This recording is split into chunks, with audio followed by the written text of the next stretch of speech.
Ethan Gray had no idea that taking part in a cultural exchange program would turn his life upside down. He thought it was just another boring task at the peace station orbiting the alien world of Aurelia. His job was simple: host an alien guest.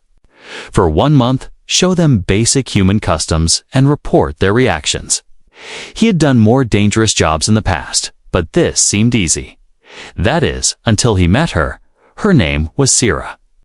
She stepped off the Varelian shuttle like a glowing star. She was tall, graceful, and had silver-blue skin that shimmered under the station lights. Her long white hair flowed behind her like soft fabric, and her glowing violet eyes never blinked. Too long, Sira was unlike any alien Ethan had seen before. And she looked more like a fantasy than reality.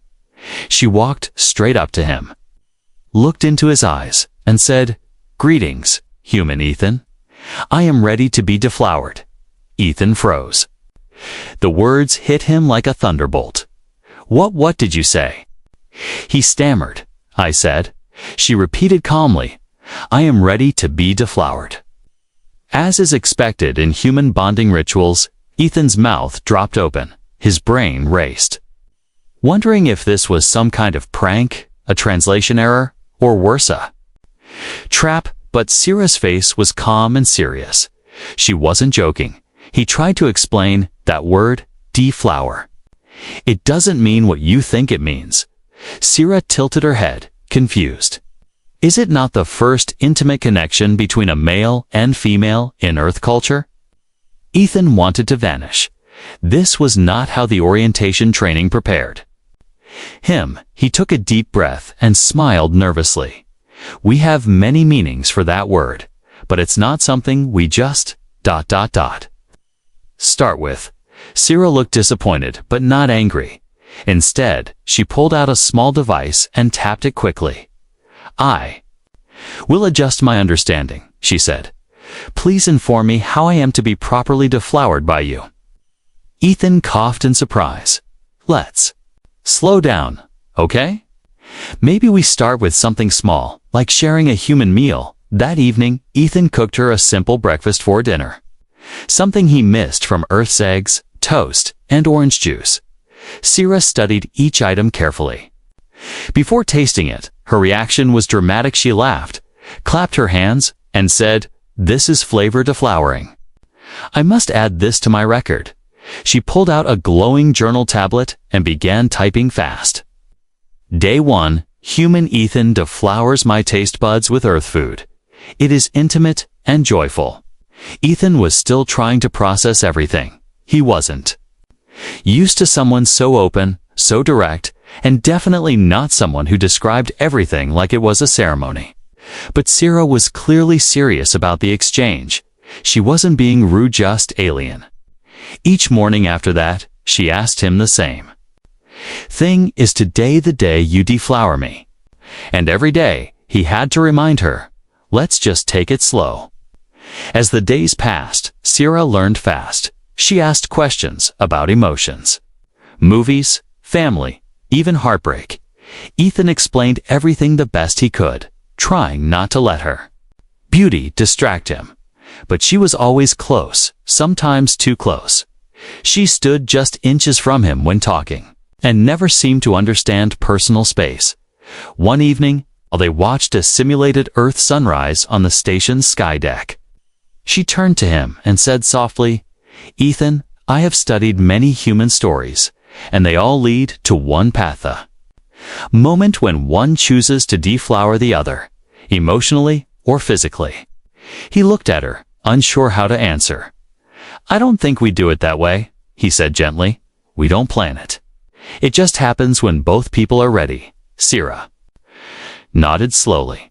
"Then I will wait until we are ready together. I trust you to show me the path." That night, Ethan lay in bed, thinking about her words. She was learning, feeling, adapting. But was he ready to be the one who guided her through emotions that even humans struggled to handle? He remembered her first words, still echoing in his mind, "Human. It's been over a month, and you haven't deflowered me." He didn't know what tomorrow would bring. But one thing was certain: this was no ordinary agreement. It was the beginning of something strange, risky, and maybe beautiful. Ethan woke up feeling confused and curious.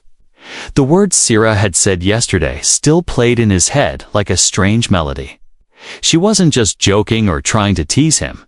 She truly believed that deflowering was a part of normal human bonding, and she had expected it to happen without hesitation. Without delay, at breakfast, Sierra was already seated, watching a documentary on human weddings. She looked calm but focused, as if she was trying to solve a puzzle. As Ethan walked in, she smiled brightly and said, "Good morning, Ethan. Is today the day you deflower me?" Ethan almost dropped his plate. He took a deep breath and sat down across from her. "Sierra, we need to talk about this word you keep using," he said carefully. She tilted her head again. "Always curious, always listening. I thought we agreed to wait until we both feel it's right." "I agree," she replied. "But I still don't understand the delay on Varelia once a bond is formed. Deflowering comes quickly before the feeling fades." Ethan blinked. "Wait, feelings fade? On your planet?" Sierra nodded. "Yes. If not acted upon quickly, emotions lose meaning. That is why we do things immediately when they are fresh, strong, real." Ethan leaned back in his chair. Thinking hard, on Earth, things were different. People took weeks, months, even years to build trust and love. They believed in taking it slow, learning the other person's heart over time. Trying to explain this to Sierra was like teaching poetry to a computer. "Sierra," he said gently, "to humans, emotions grow stronger with time. We like to get to know someone, first learn their likes, dislikes, fears, dreams, we call it connection." Sierra frowned slightly. "So I must wait to be deflowered until you are sure we are connected." Ethan nodded. "Exactly," she thought for a moment. Then pulled out her journal again. She typed, "Day 2. Human Ethan has not yet deflowered me. But he has explained a new concept: emotional connection. This seems slow, but interesting." Ethan chuckled softly. "You're really taking notes on everything." "Yes," she answered proudly. "My journey must be recorded for the cultural memory bank of Varelia. I want my people to understand humans deeply." That afternoon, Sierra asked to see something personal from Earth. Ethan showed her old video. Clips of his childhood, him playing soccer, blowing out birthday candles, hugging his mother. Sierra watched in silence, then looked at him with wide eyes. "You have been deflowered many times already," she whispered. Ethan laughed out loud. No, those are just memories, not the kind of deflowering you mean." But Sierra shook her head. "You are wrong, human. Every first moment, every strong feeling is a deflowering. You shared those with your family, your friends. Now with me." Ethan stared at her, surprised. Maybe she was right in her own way. Later that evening, they sat near the artificial lake on the station's echo deck. Sierra picked up a pebble and threw it into the water, creating small ripples. "Tell me a secret," she said softly. "Something only I will know." Ethan hesitated, then smiled sadly. "When I was a kid, I used to cry at night because I thought the stars were too far away. I wanted to touch them." Sierra didn't speak. She just reached out and gently placed her hand on his. "Then let me be your star," she said. "And I will let you touch one." It was a strange sentence, but it touched Ethan more than he expected. Sierra wasn't playing games. She was learning love, connection, and humanity in her own alien way. As they walked back to the station quarters, Sierra turned to him and said, "Ethan, today I feel like something new grew between us. Was that a kind of deflowering?" Ethan smiled. "Yeah, I think it was." She nodded and typed her journal entry. Day 2 continued. Emotional deflowering through shared memories and secrets. Progress detected. Ethan didn't know where this was going, but he knew one thing. For sure, this was no ordinary alien guest, and this was going to be a very different kind of love story. The days moved slowly, but something was changing between Ethan and Sierra. It wasn't about the strange word anymore. Deflower. It had become something deeper. They were both learning, but from completely different points of view. One from emotion, the other from logic. Sierra began her mornings with questions. She never said good morning like humans did. Instead, she would sit beside Ethan and ask something like, "Why do humans cry during movies even though they know it's fiction?" Or, "Why do you feel jealous when someone else gets attention?" Ethan tried to answer with stories, examples, and sometimes silence. Because not everything could be explained with words. Sometimes feelings were just feelings, but Sierra didn't accept that. To her, emotion had to be understood like math or science. If she felt something strange, she needed to know why. One morning, she said something that made Ethan pause. "Ethan, when I see you smile, my chest feels warmer than normal. Is this illness or emotional deflowering?" Ethan blinked at her and nearly dropped his drink. He looked at her carefully. "That sounds like happiness. Sierra, you feel good when I smile." She nodded slowly. "Then happiness is contagious among humans." "Sometimes," Ethan said, with a grin, "especially when two people care about each other." Later, while they were organizing equipment in the lab, Sierra stared at a broken device. "Humans are strange," she said suddenly. "You cry when you're sad, but you also cry when you're happy. That is illogical." Ethan leaned on the table, looking at her with a smile. "It's not about logic, Sierra. It's about emotion. Humans are messy. That's what makes us interesting." Sierra opened her journal again and typed, "Day 5. Humans have layered emotions. Joy and sorrow can exist together. This is both confusing and beautiful." That evening, Sierra asked Ethan if he could take her to the sky deck again. She said she wanted to feel something under the stars. They sat in silence, watching the artificial stars twinkle in the black dome above. Then she spoke softly. "I studied Earth music today. I listened to a human love song and I cried." Ethan turned to look at her, surprised. "You cried?" She nodded, wiping a small tear from the corner of her glowing eye. "I do not know why, but the melody and the voice. It made my heart heavy and full at the same time." Ethan smiled. "Welcome to human emotion, Sierra." She stared at him, her eyes serious now. "Does this mean I am changing?" "Yes," he said. "You're starting to feel like a human." Sierra looked away, her voice soft. "Then maybe I am being deflowered, piece by piece." There was silence between them. Not the awkward kind, but the kind that felt soft and important. Sierra rested her head on Ethan's shoulder for the first time. He didn't move. He just sat with her. No words, no rules. Just quiet understanding. The next day, something strange happened. Ethan received a message from the station commander. The Varelian Council had requested a status report on Sierra's cultural progress, and they had one warning: no emotional entanglements between humans and Varelians. If something was happening beyond study, the mission would be terminated. Ethan stared at the screen for a long time. His fingers hovered over the keyboard. Should he tell the truth? Should he lie to protect her? Before he could decide, Sierra entered the room and said, "Why do you look afraid?" He showed her the message, and her face changed, not with anger, but with deep sadness. "They think you're corrupting me," she whispered. "But it's not corruption, Ethan. It's learning, feeling, becoming."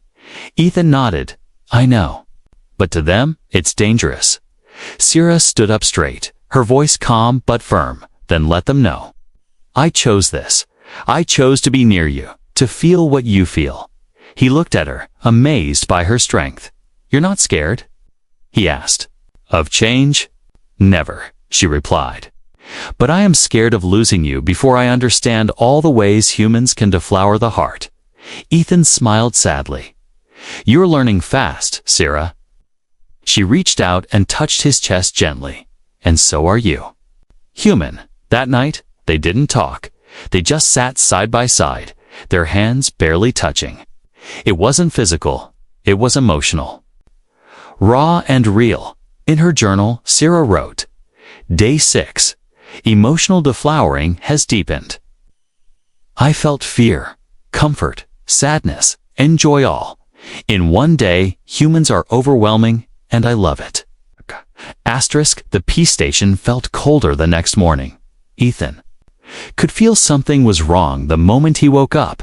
The lights were dimmer, the hallways quieter, and the air felt heavy with tension. He checked his messages again and saw a new one, this time directly from the Varelian High Council. The words were sharp, official, and very clear. Human Ethan Gray. Your interactions with cultural guest Sira of Viralia have raised concerns. Maintain professional distance at all times. Emotional contamination of diplomatic guests is forbidden. Ethan ran a hand through his hair, heart pounding. They were watching him. They knew something was happening between him and Sira, even if it wasn't physical. It was emotional, and to them, that was worse. He found Sira in the observation garden. Sitting near the artificial flowers, she was humming softly. Something she had learned from Earth's music. He sat beside her without speaking. Not sure how to break the news. After a moment, she looked at him and smiled. Something is bothering you, she said gently. Tell me. Ethan hesitated, then showed her the message. Sira read it quietly. Her smile slowly fading. Her fingers tightened around the edge of the tablet. But she didn't speak. Finally, she said, They think you're changing me too much. They think I'm contaminating you. Ethan replied bitterly. Sira shook her head. They do not understand what I'm learning here. This is not weakness. It's awakening. He looked into her eyes. They could send you back, Sira. They could remove me from the program. Everything we've built could be erased. She stood up slowly and walked to the edge of the garden platform, staring out into the stars. My people fear feelings they cannot control, she said quietly. We are trained to master emotions, not follow them. She turned back to Ethan, her eyes glowing brighter than usual. But what if letting go is part of true growth? Later that day, Ethan received another message, this time from Commander Jules, the head of human operations on the station. He was summoned to the command deck immediately when Ethan arrived. Commander Jules didn't waste time. I don't know what's going on between you and the alien girl, he said, but the council is serious. They believe she's becoming too human. She's not doing anything wrong, Ethan argued. She's just learning, feeling, connecting. That's the problem, Jules replied. They don't want her to feel like us. They want her to observe, not absorb, he handed Ethan a warning report. One more complaint and she goes home. You get pulled from the station. Ethan left the room feeling like someone had punched him in the chest. He wasn't angry at Sira. He was angry at the system, at the rules that kept humans and aliens apart, even when they clearly had something real. That evening, Sira was waiting in his quarters. She had read the report too. I added you to my mating chart today, she said calmly. Ethan blinked. Wait, what? Sira showed him her wrist device. A Varelian chart glowed softly, showing Ethan's face next to hers. In my culture, this means I see you as a potential life bond, she said. It's not physical, it's emotional. It means I trust you to guide me. Ethan didn't know what to say. He felt honored, confused, and terrified all at once. Sira, this could make things worse, he whispered. The council? I don't care about the council, she interrupted, her voice fierce. They gave me permission to learn. I am learning, and what I'm learning is that you matter to me. She sat beside him, closer than ever before. I am not just a Varelian anymore, Ethan. I am something new. A bridge, maybe? He looked at her, his heart thudding. How do we survive this? She smiled. By being honest, by being brave. That's what humans do. Yes? He nodded slowly. He didn't know how this would end, but he knew he couldn't lie about what was growing between them. Not anymore, as Sarah left his room that night. She turned back and said one last thing. "Tomorrow, I will tell the council the truth. That I have changed, and I choose to keep changing," in her journal. She wrote, Day 7. The council fears what they don't understand, but I no longer fear change. I no longer fear Ethan. I fear losing what I am becoming. The next day began with silence. Not the soft kind they shared on the sky deck, but the heavy kind full of waiting and worry. Ethan paced inside his quarters while Sarah met privately with a Varelian council representative he didn't know what she would say or how the council would react, but deep down, he hoped she wouldn't regret defending their bond. Hours passed before she returned. She looked calm, but her eyes were tired. Ethan stood up immediately. What happened? Sarah walked over and sat beside him, her shoulders sinking into the cushions. I told them everything, she said quietly. That I feel different now. That you've shown me emotions I didn't know I could feel. And, Ethan asked, trying to read her expression, they said I must prove that I can still be Varelian. She replied that I must return to my cultural roots. She looked at him with a strange smile. So I've decided, if they want me to act like a Varelian, I will give you a challenge, one of our oldest traditions. Ethan blinked. A challenge? Sarah nodded. It's called the test of trust. It involves sharing something important from our world with someone from yours. If you accept it, I will show you a part of Aurelia most humans never see. Without thinking, Ethan said, I accept. Sarah smiled gently, but something in her eyes warned him this wouldn't be easy. That evening, Sarah invited Ethan to a sealed research room. The lights were low, and strange smells filled the air. Sweet, sour, sharp. A table was set with Varelian dishes, their colors glowing faintly under the room's dim light. She gestured for him to sit.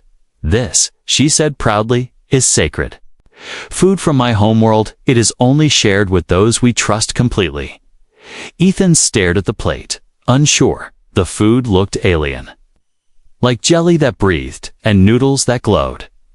But he saw how serious she was, so he picked up a spoon and took a small bite. The taste hit him hard, sweet, salty, and bitter all at once. Then came the burning in his throat, his vision blurred, his stomach twisted. And within seconds, he collapsed to the floor. Sarah, he gasped. What ... is this? She rushed to him, panic in her voice. I didn't think it would hurt you. It's not poisonous to Varelians. I thought you were ready. Ethan struggled to breathe. And Sarah activated the emergency med unit. A medical drone floated down and injected a neutralizer. Slowly, the pain faded, his vision cleared, and the room stopped spinning. Sarah looked horrified, kneeling beside him. I failed the test, she whispered. I thought sharing something sacred would bring us closer, but I just caused you pain. Ethan reached for her hand, weak but smiling. No, Sarah, you didn't fail, he said slowly. You trusted me with something real, something that matters to your people. Tears welled up in her eyes. You could have died, but I didn't. He replied, and now I understand something new. Your world isn't soft or easy, it's sharp. Intense, powerful. Sarah helped him sit up and looked at him with wonder. You still trust me? Of course I do, he said. Now let me show you something sacred from Earth. Later that night, when he was strong enough to walk, Ethan led Sarah to a dark corner of the station.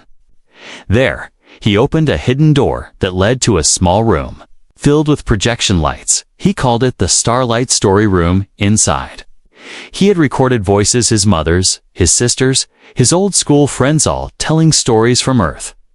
He played one of them a bedtime story his mother used to read to him as a child, the room filled with the soft sound of her voice. Sarah sat on the floor, hands folded in her lap, completely silent when the story ended. She turned to Ethan with tears in her eyes. That was "The most beautiful thing I've ever heard. It's how we pass on love," he said, "through stories. Through memory, through heart." She leaned closer, touching her forehead to his. In that room, I felt deflowered in a way I never expected, she whispered. No pain, no confusion, just peace. In her journal that night, Sira wrote, "Day 8, I gave him my trust. And he gave me his heart.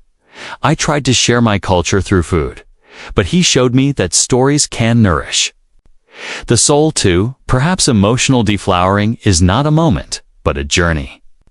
Sira's report reached the Varelian High Council within hours. Her emotional entries, recordings of human stories, and even the failed trust test were now part of an official file. The council did not see it as cultural progress. They saw it as corruption. The next day, 2 Varelian envoys arrived at the station. Tall, sharp-featured, and dressed in shimmering silver robes. They did not greet anyone. They asked one thing only: where is the human named Ethan Gray? Ethan was taken to the central diplomacy chamber. The room was cold. Surrounded by monitors and glowing walls that shimmered with authority, Sira stood on the opposite side, her expression unreadable in front of them. The 2 Varelian envoys activated a projection of Sira's cultural journal. Each entry flashed on the screen: deflowering, emotional awakening, story bonding.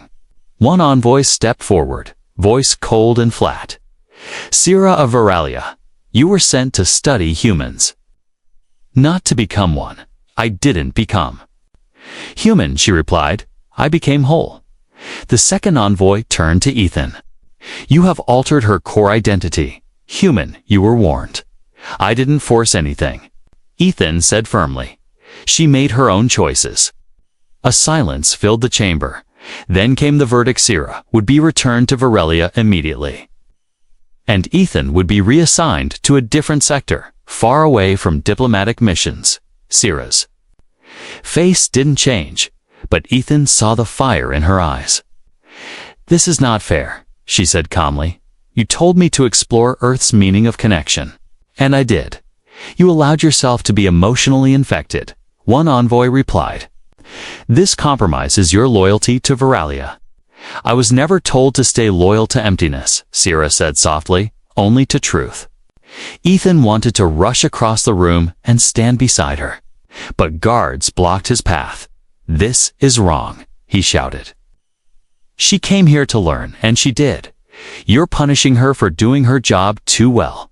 The decision was final. In 12 hours, Sira would be transported back to her home planet. Her mission marked as failed, and Ethan would be placed under review for cultural interference. Back in his quarters, Ethan sat in silence. Everything they built, every feeling shared, was about to be torn apart. He didn't sleep. He just stared at the door, waiting. A soft knock came, and then Sira entered. She didn't look sad or angry. She looked strong. "I came to say goodbye," she said gently. Ethan stood up, his voice shaking. "I should have protected you better. You showed me the stars." She whispered, "You protected my heart, even when I didn't understand it." He took her hand. "We still have time. We could run. We could find a shuttle." "No," she interrupted. "Running would turn our love into a lie. I want to stand for what we felt, not hide it." There was a long silence between them. Then Ethan said the one thing he had been holding back. "I love you, Sira." Her eyes widened, and for the first time she looked uncertain. "I don't fully understand what that means yet. But when you say it, my whole body feels like sunrise." She placed her palm against his chest. "Then maybe I love you too, Ethan, eh?" They stood like that for a long moment. No more lessons, no more cultural rules, just heartbeats and truth. The next morning, the council gathered once more. Sira stood before them not as a silent student, but as someone changed. "I reject your decision," she declared. "I will not return in shame for learning how to feel." The envoys looked shocked. "You have no authority to deny us.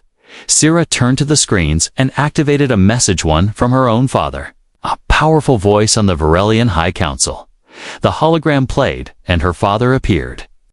"I have reviewed my daughter's progress," the voice said, "and I find no fault. In fact, I find evolution." He looked directly into the camera. "She has succeeded where others have failed. She has bonded with a human, not through politics, but through soul." The chamber went silent. One envoy finally spoke. "Then, what do you propose?" Sira stepped forward. "I wish to stay as an official bridge between Earth and Varelia. Let my bond with Ethan be recorded, not erased." Ethan stood beside her now, proud. She came here to learn about humans, and ended up teaching us what it means to be brave. The council went quiet. Then, at last, they agreed. Sira could stay, Ethan would not be reassigned, and their story, every emotional deflowering, every shared silence, every truth would be archived in the galactic cultural records in her journal that night. Sira wrote, "Day 9, I stood in front of my people and chose emotion over silence. I chose Ethan. I chose truth. I did not fail my mission. I fulfilled it." The peace station felt different now. It was no longer just a place for diplomacy and data.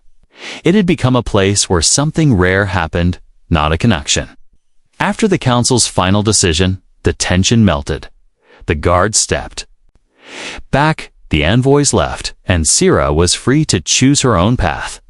She chose to stay, not as a guest, not as a student, but as a representative of something new, a living bond between two worlds.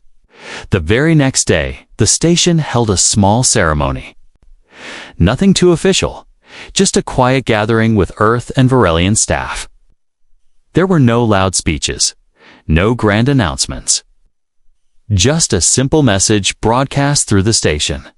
Sira of Varelia will remain as a cultural bridge, and her story will be shared across both worlds. Ethan stood beside her as the news played.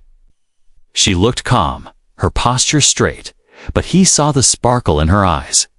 He leaned closer and whispered, "We made it." Sira nodded. "I am no longer a visitor, Ethan, I am home." After the ceremony, they returned to their favorite spot, the sky deck. The stars above were simulated, but the emotions between them were real. Sira took Ethan's hand and said, "I want to continue my journal, not as a mission report, but as a record of our life." Ethan smiled. "Then let's begin the first page together." That night, they walked through the station hand in hand. People smiled as they passed, some in support, some still confused, but no one stopped them. No one called it wrong anymore. They visited the eco-garden, where Sira pointed to a flower she had planted weeks ago. It had started to bloom blue petals with silver lines. "This is called Kalani Unvaralia," she said. "It only blooms when the environment feels safe. It senses harmony." Ethan knelt beside it, gently touching a petal. "Looks like it feels at home too." Sira nodded, "Just like me." Later, she took him to the memory room, where she had stored voice recordings of their time together. She played one. It was her voice, early in the mission, day 1. "Human Ethan has not deflowered me yet. I am confused, but curious." They both laughed. Ethan shook his head. "We've come a long way, yes," she said. "And I now understand that deflowering the heart is not about one moment, but many small moments over time." She picked up her journal and began writing the final entry for her mission. Ethan watched her carefully form each word, her eyes glowing softly as she wrote. When she finished, she handed him the tablet. It read, "Final entry, day 10 today. I am no longer just Sarah of Varelia. I am Sarah, a student of feeling, a lover of connection. I came to learn about humans. But instead, I learned about myself." Ethan did not deflower me with a single act. He did it gently, with each laugh, each tear, each story, each pause. He held my heart when I didn't know I had one. He never rushed me, never claimed me. But I offered myself anyway, and now I stayed not as a subject, but as a soul who found meaning. Ethan felt a tightness in his chest as he read it. He looked up and saw her watching him. "I meant every word," she whispered. He didn't say anything. Instead, he stepped forward and wrapped his arms around her. She held him back, her face resting against his chest. No alarms, no fear, no questions, just two beings standing in quiet peace. In the following days, Sierra and Ethan began a new schedule. They weren't just host and guest anymore. They were partners in research, emotion, and something like love. They gave small talks to new recruits about cross-species understanding. They recorded emotional experiences for the Galactic Cultural Archives. And sometimes, they just sat together in silence, sharing sunsets and warm tea. One evening, as they sat on the deck watching another artificial sunrise, Sierra turned to Ethan and asked, "Do you remember the first thing I ever said to you?" Ethan chuckled. "Of course. How could I forget?" She grinned, leaned closer, and said playfully, "Human, it's been over a month. And you still haven't deflowered me properly." He laughed, shook his head, and replied, "I think we've done more than that, Sierra." She nodded. "Serious now. Yes, you helped me bloom." As the stars above glowed quietly and the station lights dimmed, Sierra opened a new journal. This one, untitled, fresh, and ready for their future, together. They began writing the next chapter, not for Veralia, not for Earth, but for themselves. A story that started with confusion, survived through truth, and grew into something timeless.